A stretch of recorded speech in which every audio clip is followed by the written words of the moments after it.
بسم اللہ الرحمن الرحیم۔ السلام علیکم۔ آج جنوری کی 7 تاریخ ہے اور دن ہے منگل کا۔ پیش خدمت ہے حالات حاضرہ کا خصوصی بلیٹن۔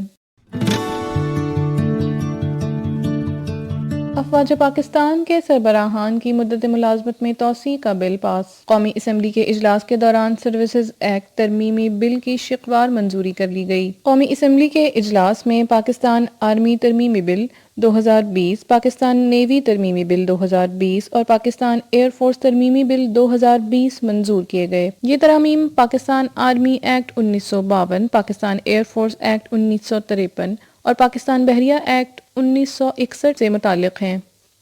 حزب اختلاف کی دونوں بڑی جماعتوں نے سروسز ایکٹ ترمیمی بل کی حمایت کی، جبکہ جمعیت علماء اسلام، جماعت اسلامی اور قبائلی اضلاع کے ارکان احتجاج کرتے ہوئے ایوان سے واک آؤٹ کر گئے۔ 3 جنوری 2020 کو حکومت نے ایوان زیری میں 3 بل پیش کیے تھے جو سربراہان افواج کی تقرری اور مدت ملازمت میں توسیع سے متعلق قوانین میں ترمیم تجویز کرتے تھے۔ بل کے جہاں بہت سے اہم نکات پر تمام سیاسی جماعتوں نے بات کی، وہیں اس میں ایک ایسی شق بھی پیش کی گئی جس کے مطابق سربراہان افواج کی توسیع اور تقرری نہ تو زیر بحث آئے گی اور نہ ہی عدالت میں چیلنج کی جا سکے گی۔ آرمی چیف کی مدت ملازمت میں توسیع کے قواعد میں ابہام دور کرنے کے سپریم کورٹ کے دیے گئے حکم کی روشنی میں حکومت نے آئین اور آرمی ایکٹ میں ترمیم کے لیے بل پارلیمان میں پیش کرنے سے قبل اس معاملے پر اتفاق رائے کے لیے اپوزیشن کے ساتھ مذاکرات کرنے کا فیصلہ بھی کیا تھا۔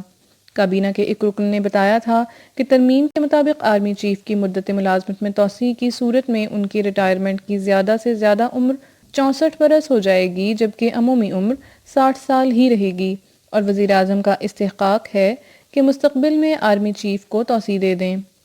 خیال رہے کہ 28 نومبر کو سپریم کورٹ نے اپنے فیصلے میں کہا تھا کہ army chief general Qamar Javed Bajwa اگلے 6 ماہ تک پاکستان فوج کے سربراہ ہوں گے، اور اس دوران حکومت پارلیمنٹ کے ذریعے سے آرمی چیف کی توسیع اور تعیناتی پر قانون سازی کرے۔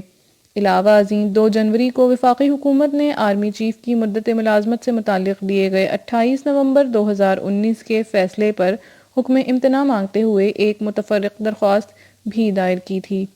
تاہم تمام سیاسی جماعتیں خصوصاً حزب اختلاف میں موجود پاکستان مسلم لیگ نون اور پاکستان پیپلز پارٹی بھی اس بات پر متفق ہیں کہ پاک فوج کے سربراہان کی مدت ملازمت میں اضافہ ناگزیر۔ حالات حاضرہ کا یہ خصوصی بلیٹن کرنٹ افیئرز ڈائجسٹ کی ادارتی ٹیم نے تیار کیا ہے۔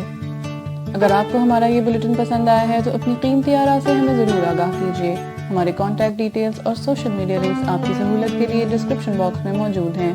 تازہ ترین معلومات، تجزیوں اور تبصروں کے لیے ہمارے چینل کو سبسکرائب کرنا نہ بھولیں۔